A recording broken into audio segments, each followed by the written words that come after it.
Welcome to today's video where we tackle a common problem faced by coders trying to extract data from a specific website.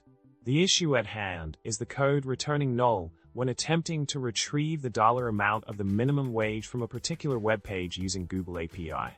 The script utilizes regex to find a match, but unfortunately, it always ends up with null, leaving the desired data out of reach. Now, let's delve into the solution provided. The script presented offers a structured approach to solve the problem.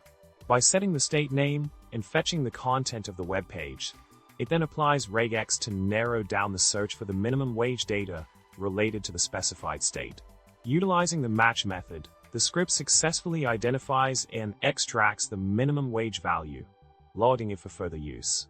In case the wage amount is not found, a corresponding message is logged to indicate the absence of data.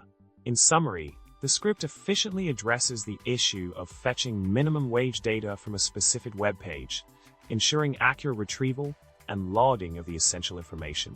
I hope this solution proves helpful for your coding tasks.